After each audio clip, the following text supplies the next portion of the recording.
Today we will be solving equations with variables on one side and parentheses. So we're going to have to undo these parentheses using a property. We're using that distributive property to do so. So let's take this -4, distribute it over that subtraction. Leaves us with a -8 and a positive 4y equals 8. Positive because the two negative signs there, so always be careful of that. And from this point, it's just a two-step equation, so we're going to just add 8 to all sides. So once we do that, we're left with 4y equals 16. And we can go ahead and divide by 4 on both sides, and we've got our answer. So in this case, y is equal to 4. On our next one, same sort of thing, use that distributive property. So when I do that, I'm left with a 3a plus 3 minus 4 equals 5. So from this point, I subtract these two numbers here. So I'm left with 3a, and then a -1 equals 5. Negative because there's more negatives than positives. So from this point, I'm going to go ahead and add the 1 to all sides. So now, I still have this 3a, but it now equals 6. So when I'm ready to do that division, divide by 3 on both sides. I'll have my answer. So a equals 2. Next one's a little bit tougher. You gotta be careful here, especially when there's a number without a variable and then another number without a variable. Don't do subtraction first, always multiply. So I'm going to take that -2 and distribute it over that subtraction. And so when I do that, I'm left with a 5y minus 2y, positive 12, because the two negative signs there, equals 43. So I can collect some like terms. These two terms will combine together to make 3y plus 12 equals 43. And then from this point, all I have to do is subtract the 12, and that will isolate the variable.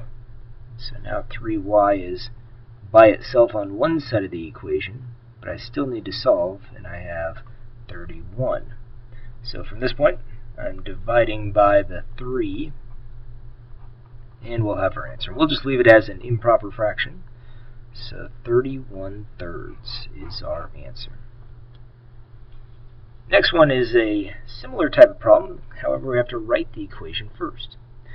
So it says 10y minus the sum. Whenever you see the word sum, this tells us that we are going to have parentheses involved in it, because we're going to take the sum and we want to make sure we add this together before we multiply by the difference of this. So before we multiply this negative sign over that sum. So that's what I'm going to do. I'm going to put parentheses around the 4y and the 8. And then it is, or equals, -20. So what we'll end up doing is distributing the negative. And you can think of this as like a -1 next to, or in between the minus sign and the parenthesis. You could put a 1, doesn't change it. And what that will do is it'll switch the signs of the terms inside. So it becomes a -4y and a -8. This all equals -20. And so what we can do from this point is combine the like terms like we did in the last problem. So we have 6y minus 8 equals -20. And then just do those opposite operations. So here I'm having to add 8 to all sides. So when I do that, I'm left with the 6y equals, and again I'm adding 8 to -20, so that gives me -12. So from this point, divide by the 6, we've got our answer. So y is equal to -2. More negatives. There's one negative, and one negative makes a negative when we multiply or divide. So let's take a look at our next problem here. It says 4 times the sum. So again, when you see that word sum, you got to put this x and 1 in parentheses. So x and 1 plus twice, so twice means 2 times, the difference. Again, same sort of thing as sum, except difference means that you're going to subtract two numbers, where sum means you're going to end up adding. So put that in parentheses, x minus 7. So that makes sure that the parentheses ensure that you end up doing the subtraction before you multiply. However, we're going to use that distributive property to undo the parentheses. So we'll go ahead and multiply that across. Same thing over here. Always be mindful of that sign. So it's a positive 2, so yes, it's going to stay the same. The sign's inside. So now we have 4x plus 4, and then plus 2x minus 14 all equals 50. So you're just collecting some like terms. So here we have 4x and 2x makes 6x's. Here we have 4 and negative 14 makes negative 10, all equals 50. So from this point, just adding 10. And when we do that, we're left with this 6x equals, since we're adding 10 to 50, we're left with 60. So it's a 10. This was a plus sign there. And from this point, all we have to do is do our division. So we're going to divide by 6 on both sides, and then we'll have our answer. So x is equal to 10.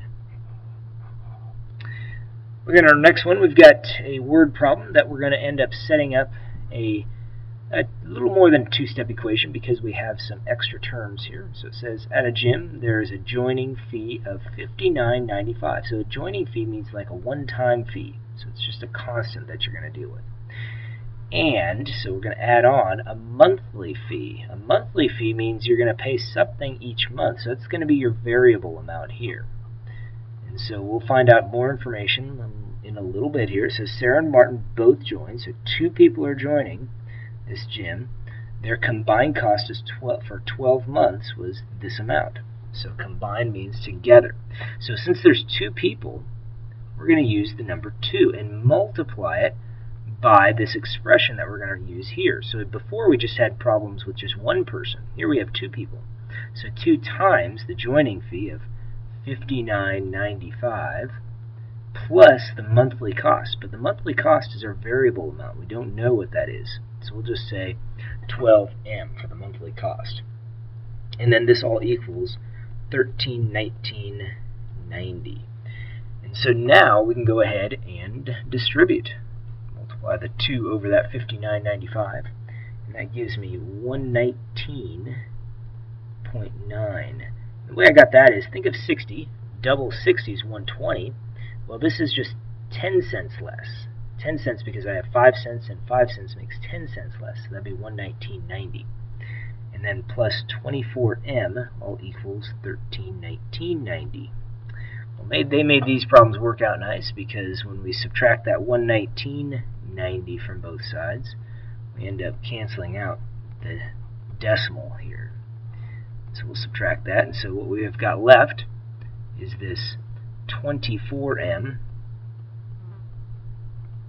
And this all equals, and when we do that subtraction, the 90 cents cancel out, so we've got 1,200. And then from this point, we can go ahead and do that division. Divide here by 24. And notice when you're doing this, we've got 12 over 24 just makes a half. So think of that as like 50 or 5 tenths, and then cancel out one of the decimal or zeros there and add the remaining one would be $50. That's what you end up with. So $50 is the monthly fee there. Well, let's take a look at our next one. It says Lily and her 4 friends want to enroll in a class. So there's 5 people all together, the 4 friends and Lily. After the studio requires a $7 processing fee, so this is like your constant amount, you're going to pay this.